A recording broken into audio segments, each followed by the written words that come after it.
The Lord be with you. And with your spirit. A reading from the Holy Gospel according to Matthew. Glory to you, O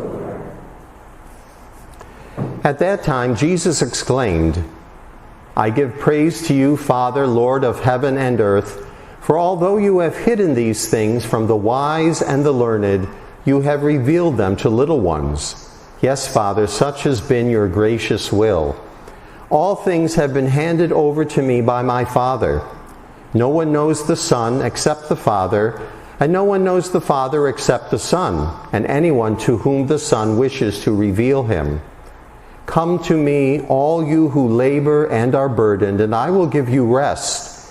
Take my yoke upon you and learn from me, for I am meek and humble of heart, and you will find rest for yourselves. For my yoke is easy and my burden light. The Gospel of the Lord. Praise to you, Lord Jesus Christ.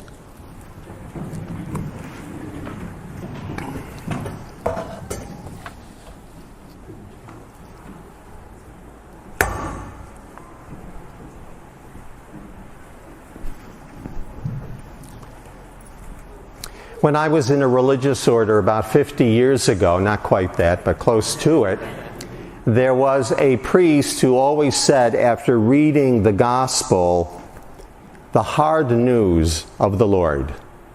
He didn't say the Gospel of the Lord, he said the hard news of the Lord. And it always struck me, yeah, he's right. You know, the Gospel is hard news. It doesn't play into our, let's say, Western mentality, our middle-class sensibilities.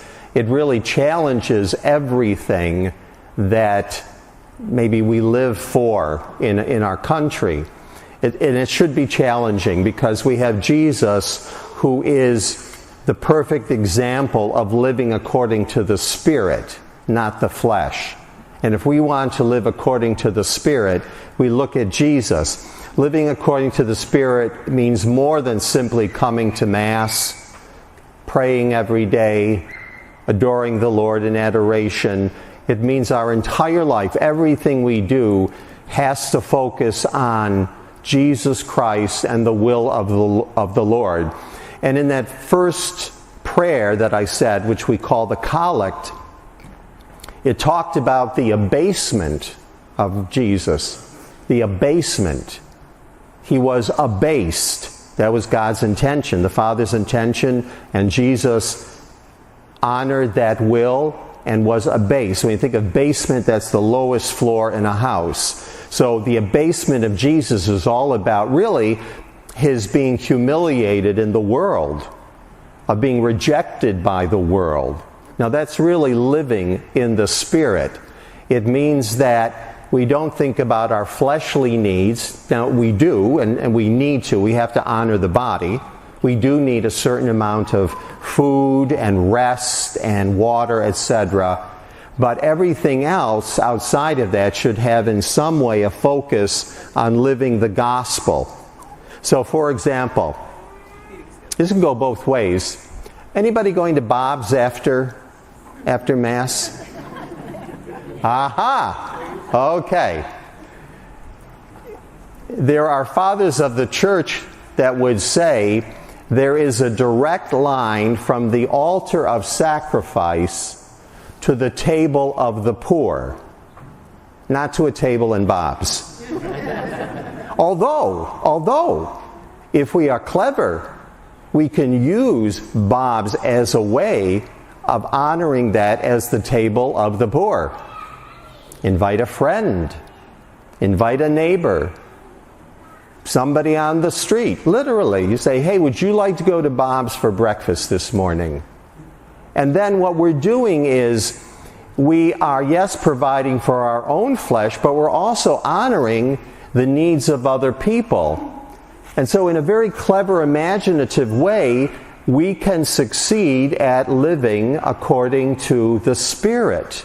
But we have to look at our society, which is not about the Spirit. You know, one of the things Jesus said, and we hear it all the time, he said, do not store up treasure for yourselves. Do not store up treasure for yourselves. He didn't say, well, if you want to take my advice, don't worry about it. No, he says, don't. Well, I've got investments. Now, fortunately, they're already indicated who's going to get charities that are going to get them, one way or the other. So when I turn 70, I got to start taking money out. Well, I'm going to give that right away to the charity.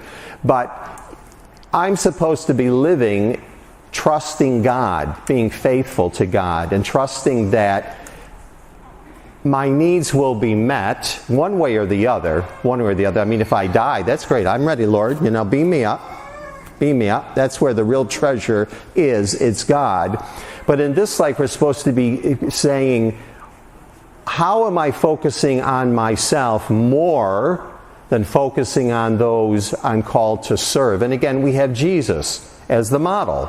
He is the model, and he says, follow me, meaning we can do what he did. He did not have investments. He didn't have property. He didn't have luggage. He depended, and this is very important, he depended on the compassion and love of people that he met. Now, in a world where Christianity is very muscular and powerful, that would probably be more the case than it is today, at least in the Western world. That's very developed. What do? We have our homes. We want them neat. We don't want just anybody coming in. If I do allow a stranger in, what might they do to me? They'll mess up the carpet. As opposed to, if we live more simply and abased in the sense of humility, we wouldn't care. We just wouldn't care. So what if there's dirt on the floor? If I'm serving my neighbor, if I'm doing what Jesus says, love one another as I have loved you, which means giving everything over to the Lord, I will be living according to the way of the Spirit, the way of Jesus Christ. Now, there are individuals who do that, and we can find them everywhere. It's too bad that we don't go in search of them or invite them to come forward and witness to us. My witness, in a sense, I'm a professional when it comes to religion, right? I'm professional. Now, don't necessarily follow me everywhere, but you can follow me some places, okay? But there are your regular Bill and Mary that are in our pews who do take in strangers, not just for maybe a meal, but to live with them. There are people who are constantly looking to see who might benefit from my love and compassion. Or as I said, say to someone, I'm going to the store today, anything you need. Or inviting people in for a meal. Because all people in the West in particular, because of the breakdown in community, all people are hungering for community, for someone to notice them, to care for them and care about them. I hunger for that. I live alone. That's not really particularly healthy.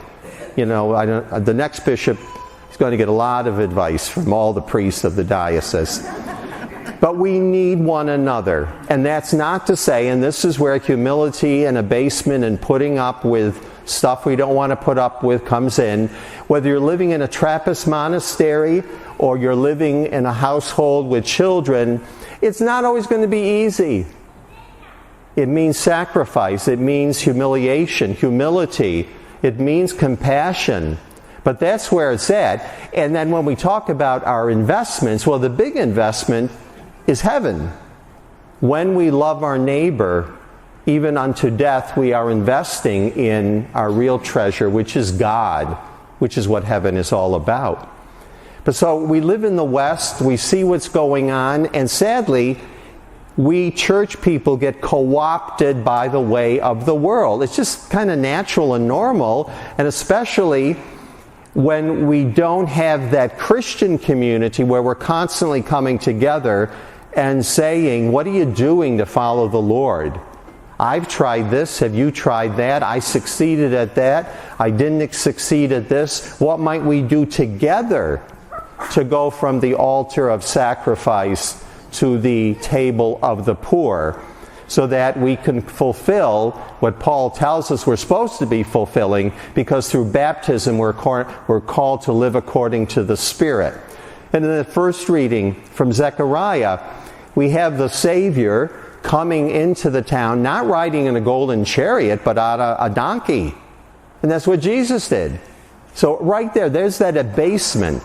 He is the King of the universe, and he's riding on an animal. Not a big animal, not a horse. That would have been very expensive. But a donkey, something very, very humble. But there is the call that we have from our faith to ask ourselves, who am I following? What are my values?